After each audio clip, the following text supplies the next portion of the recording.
कथा श्रवण से क्या लाभ है? हे भगवान, कथा श्रवण से तृष्णा रहित वृत्ति की प्राप्ति हो जाती है। लौकिक पारलौकिक भोगों की प्राप्ति की इच्छा सर्वथा समाप्त हो जाती है। और जब भोगेच्छा ही समाप्त हो गई, यह मूत्र फल भोग विराग हो गया, तो अंतःकरण की शुद्धि हो गई। अंतःकरण की शुद्धि हो जाती है, ये दूसरा लाभ। देखो, सारे साधनों की सार्थकता अंतःकरण की शुद्धि में है। और जितने भी साधन हैं वो अंतःकरण की शुद्धि के लिए ही किए जाते हैं। तीर्थ यात्रा, पवित्र सरोवरों में, नदियों में स्नान, तप्त कृच्छ चांद्रायण आदि व्रत, एकादशी आदि के व्रत, गौ ब्राह्मण संत आदि इनकी सबकी सेवा, जो भी पवित्र यज्ञ आदि, तपस्या, दान, ये सबके सब साधन अंतःकरण की शुद्धि के लिए ही किए जाते हैं। इस साधनों के अनुष्ठान के क्षण में अपने चित्त की शुद्धि का कर्ता स्वयं व्यक्ति बना रहता है, साधक बना रहता है। तो हमारी शक्ति तो बहुत अल्प है, हमें दूसरे के ही दोष दिखते हैं, अपने दोष तो दिखते ही नहीं।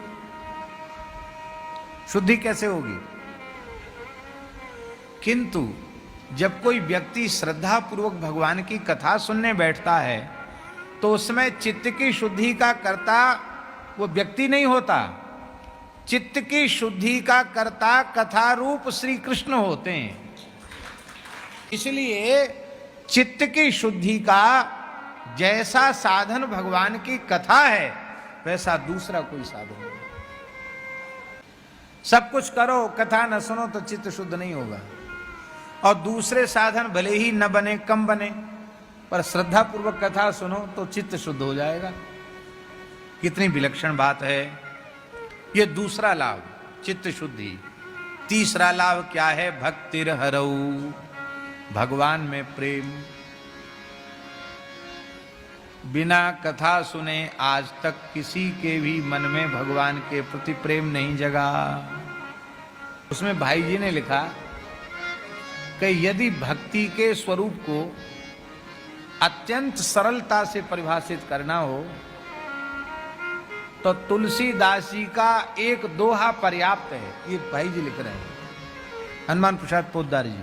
क्या बोल? कामी नारी प्यारी जिमि, लोभी प्रिय जिमि दाम, तिमि रघुनाथ निरंतर, प्रिय लागहु मुहि राम।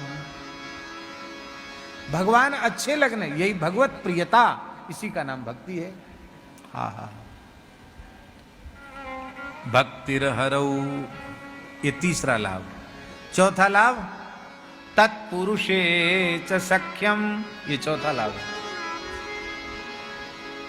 कथा श्रवण करने वालों को भगवान के भक्त प्यारे लगने लग जाते हैं। जब तक कथा नहीं सुनता तब तक संत अच्छे नहीं लगते, कथा सुनने के बाद संत अच्छे लगने लग जाते हैं। बैठ जाओ बाबा। जब सुनने लग जाता है कथा तो उसको संत अच्छे लगने लग जाते। अच्छे ही नहीं लगने लग जाते, उसका भ्रम बुद्धि से निकल जाता है। जब तक कथा नहीं सुनता तब तक कहते अरे कोई महात्मा आत्मा नहीं, कुछ नहीं, कोई संत नहीं, कोई प्रेमी नहीं, कोई भक्त नहीं।